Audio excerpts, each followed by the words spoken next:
Sebuah minibus berisi 4 penumpang terlibat kecelakaan di Jalan Raya Desa Kool Klampis, Bangkalan, Jawa Timur dengan truk box bermuatan udang yang melintas dari arah depannya.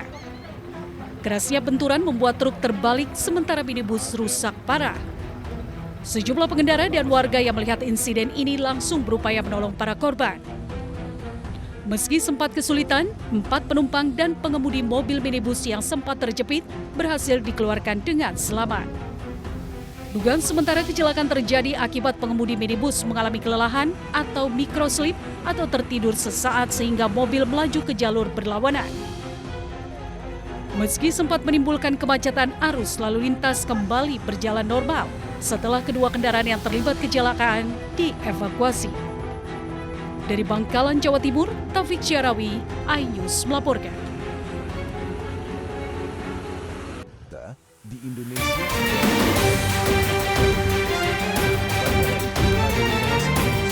Satuan Tugas Penertiban Kawasan Hutan Satgas PKH menemukan bandara yang beroperasi di kawasan PT IMIP, Kabupaten Morowali, Sulawesi Tengah. PKH dalam Instagramnya mengungkapkan bandara ini beroperasi tanpa ada otoritas negara seperti bea cukai hingga imigrasi. Seluruh kru yang berada di bandara PT IMIP bukan merupakan otoritas negara. Meski bandara ini dibangun dari dana sendiri, Satgas PKH menekankan negara memiliki aturan yang harus ditaati. Karena dikhawatirkan akan bebas keluar masuk negara tanpa adanya pengawasan ketat.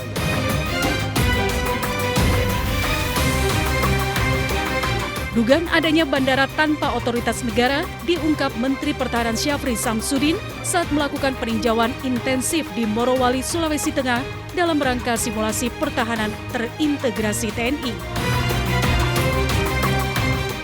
Bandara yang tidak memiliki perangkat negara yang bertugas di dalam bandara tersebut.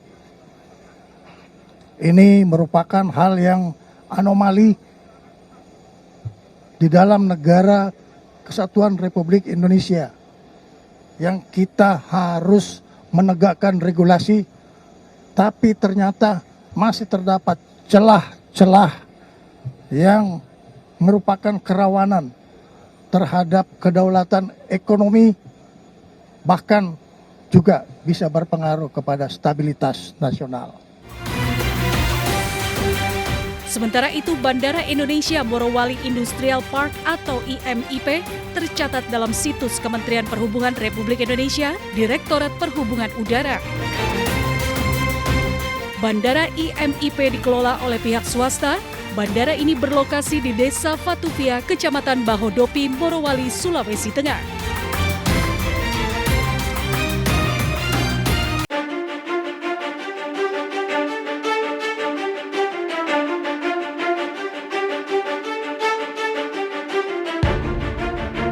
Niat Purbaya mencegah masuknya barang pakaian bekas ilegal alias thrifting kian kuku. Menteri Keuangan itu mengaku akan lebih teliti agar semua barang ilegal tidak beredar di Indonesia. Purbaya bahkan berniat akan memasang mata lebih banyak agar tidak ada celah bagi barang ilegal masuk ke Indonesia. Salah satunya melakukan pengawasan di pelabuhan. Menteri Keuangan Purbaya juga akan melakukan investigasi untuk membongkar praktek nakal impor ilegal. Ya nanti kita cegat di pelabuhannya, kita periksa lebih teliti lagi. Kita akan investigasi lebih dalam dari kasus-kasus yang nyelundup, pasti kan ketahuan nanti siapa yang pengimportnya. Kalau dulu bisa lepas, ke depan nggak bisa lagi. Jadi memang kalau ilegal ya kita beresin. Sebelumnya dalam rapat dengar pendapat bersama Badan Aspirasi Masyarakat DPR RI, perwakilan pedagang thrifting Pasar Senen, Rifai Silalahi mengaku para pedagang membayar ratusan juta rupiah per kontainer ke oknum petugas di pelabuhan. Rifai juga mengklaim adanya pembayaran suap guna meloloskan pakaian bekas impor ilegal. Memang masuk ke Indonesia hampir semuanya dipastikan ilegal. Masuknya, Pak. Karena selama ini, Pak, masuknya barang ini secara ilegal ke Indonesia itu hampir ratusan miliar setiap bulan. Biayanya hampir ratusan miliar setiap bulan masuk secara ilegal. Jatuhnya ke oknum-oknum. Langkah tegas Purbaya melawan praktek pakaian bekas ilegal tidak main-main. Purbaya mengklaim gebrakan ini dilakukan sebagai upaya pemerintah melindungi produk dalam negeri. Tim Liputan Ainus melaporkan.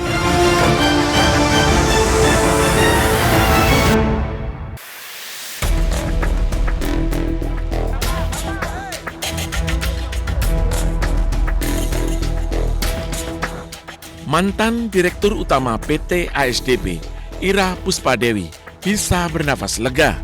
Setelah perjalanan panjang, dirinya dan 2 jajaran ASDP mendapat rehabilitasi dari Presiden Prabowo. Rehabilitasi sekaligus menggugurkan status terpidana ketiganya. Terhadap perkara nomor 68 Pitsus TPK 2025 PN Jakarta Pusat atas nama Ira Puspadewi, Muhammad Yusuf Hadi, Hari Muhammad Adi Caksono. Dari hasil komunikasi dengan pihak pemerintah,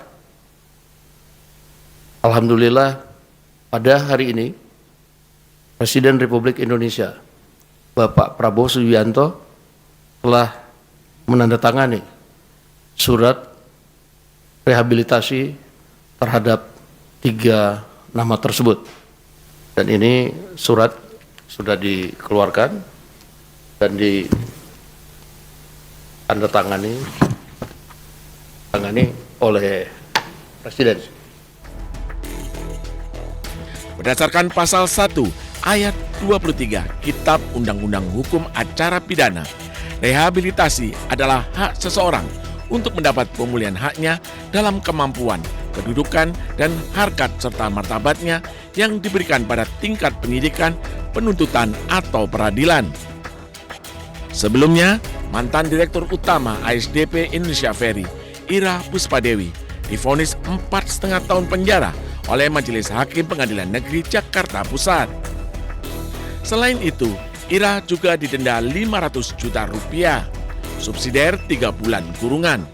Vonis ini lebih ringan dari tuntutan Jaksa Penuntut Umum KPK, yakni 8,5 tahun penjara. Meski terbukti memperkaya orang lain atau korporasi, Ira dinilai tidak menerima keuntungan pribadi, sehingga tidak dikenakan pidana berupa uang pengganti. Dalam perkara yang sama, Majelis Hakim juga memvonis 2 orang lainnya, yakni Direktur Komersial dan Pelayanan PT ASDP Ferry, Muhammad Yusuf, serta mantan Direktur Perencanaan dan Pengembangan PT ASDP Ferry, Muhammad Adi. Keduanya masing-masing divonis 4 tahun penjara dengan denda 250 juta rupiah, subsidiar 3 bulan kurungan. Tim Liputan Ainus melaporkan.